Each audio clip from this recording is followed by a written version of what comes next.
kami telah memutuskan yang pertama mengangkat saya, Frederika Widyasari Dewi, sebagai pejabat sementara Ketua dan juga Wakil Ketua Dewan Komisioner OJK. Terima kasih Pak Menko, saya hormati Pak Menko, Pak Mensesnek, Pak Menkyu, Pak Rosan, Pak Doni, Pak Hasan, dan rekan-rekan dari SRO, Pak Samsul dan Pak Jeffrey. Baik, selamat malam. Assalamualaikum warahmatullahi wabarakatuh. Salam sejahtera untuk kita semua. Terima kasih rekan-rekan. Izinkan saya menyampaikan beberapa hal.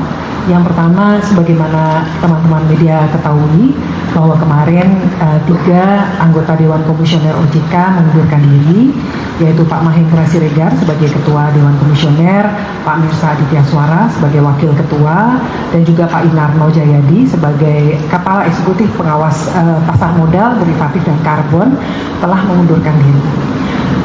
Oleh karena itu, tadi siang ya, sampai dengan sore tadi, anggota Dewan Komisioner telah melakukan rapat Dewan Komisioner dan sesuai dengan ketentuan yang ada di Undang-Undang Nomor 21 Tahun 2011 dan juga dikuatkan dengan Undang-Undang Pengembangan dan Penguatan Sektor Keuangan Nomor 4 Tahun 2023, kami telah memutuskan yang pertama mengangkat saya, Frederika Widyasari Dewi, sebagai pejabat sementara Ketua dan juga Wakil Ketua Dewan Komisioner OJK.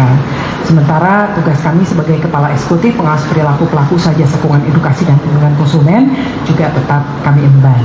Selanjutnya Pak Hasan Fauzi diputuskan di dalam RDK tersebut menjabat sebagai pejabat sementara Kepala Eksekutif Pengawas Pasar Modal, Derivatif, dan Bursa Karbon, dan juga tetap merangkap sebagai Kepala Eksekutif Pengawas Inovasi Aset Keuangan Digital dan Kripto. Seperti itu. Jadi tidak ada kekosongan yang bisa kami sampaikan, dan kami memastikan bahwa seluruh kebijakan, program kerja, tugas OJK terlaksana dengan baik sebagaimana mestinya, dan kita tetap mengedepankan yang terbaik ya untuk kemajuan stabilitas di sektor jasa keuangan. Selanjutnya tadi menyambung dari yang disampaikan oleh Pak Menko, kami juga mempunyai komitmen untuk terus melakukan program reformasi pasar modal Indonesia.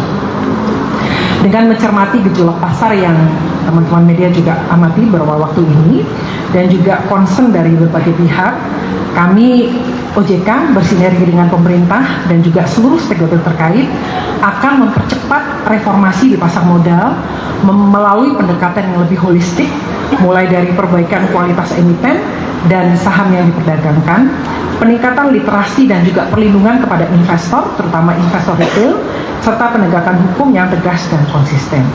Kami juga akan terus meningkatkan likuiditas dan pendalaman pasar melalui kebijakan peningkatan minimal free float 15%, optimalisasi peran liquidity provider, serta peningkatan peran investor institusional, khususnya asuransi dana pensiun yang dimiliki oleh pemerintah melalui peningkatan batas maksimal investasi di instrumen saham, dengan tetap tentu saja memperhatikan prinsip-prinsip kehati-hatian, tata kelola, dan governance. Selain itu, aktivitas bank umum juga akan diperluas di pasar modal melalui revisi undang-undang P2SK nanti. Kemudian peningkatan transparansi pemegang saham melalui kewajiban transparansi DUBO-nya, Ultimate Beneficial Ownership, affiliated party disclosure, serta penguatan due diligence dan KYC oleh perusahaan efek.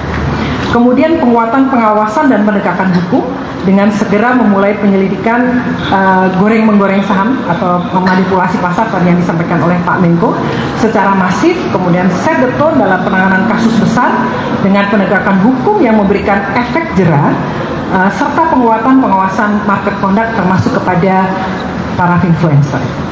Kemudian penguatan governance dan mengurangi konflik kepentingan, diantaranya melalui demutualisasi bursa yang akan mengubah struktur kelembagaan dan perluasan kepemilikan, serta diikuti reformasi governance proses dan struktur di self-regulatory organization, yaitu di bursa, KEPI, dan KESI.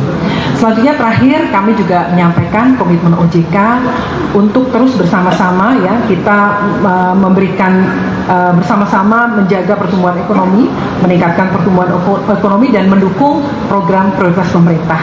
Beberapa yang bisa kami sampaikan, yang pertama, perbankan terus menyediakan pembiayaan program pembangunan termasuk Koperasi Desa Merah Putih, di mana telah disalurkan pembiayaan sebesar 148,6 triliun rupiah sampai dengan Desember 2025. Kemudian dalam rangka memberikan kemudahan bagi masyarakat dan pelaku usaha di wilayah bencana, kami telah menetapkan kebijakan pemberian perlakuan khusus atas kredit pembiayaan kepada debitur yang terkena dampak bencana di Aceh, Sumatera Utara, Sumatera Barat, berlaku selama 3 tahun sejak 10 Desember 2025. Kemudian OJK juga terus mendorong penyaluran kredit pembiayaan untuk program MBG, termasuk melalui securities crowdfunding, serta program penjaminan khusus kepada petani UMKM dan pengembangan produk asuransi parametrik. Dapat kami sampaikan bahwa angkanya per Desember 2025 sebesar 1,17 triliun penyaluran kredit sudah disalurkan. Kemudian melengkapi kebijakan relaksasi terhadap pembiayaan sektor perumahan, kami juga terus mendorong bank, perusahaan pembiayaan, perusahaan modal kultural, BP Tapera, SMF, dan PNM untuk terus memperluas pembiayaan KPR bagi masyarakat berpenghasilan rendah.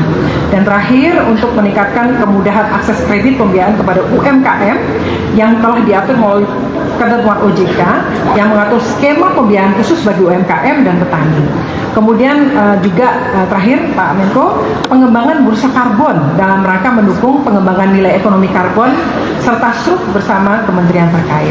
Mungkin dari situ kami sampaikan, kami terima kasih, mohon dukungan Bapak Ibu semua, seluruh stakeholder, pemerintah, kita bekerja bersama-sama dan mohon dukungan media juga supaya kami bisa berhasil menjalankan proses reformasi dan juga menjaga stabilitas sistem keuangan dan mendukung pertumbuhan ekonomi. Terima kasih, kami kembalikan kepada Pak Menko.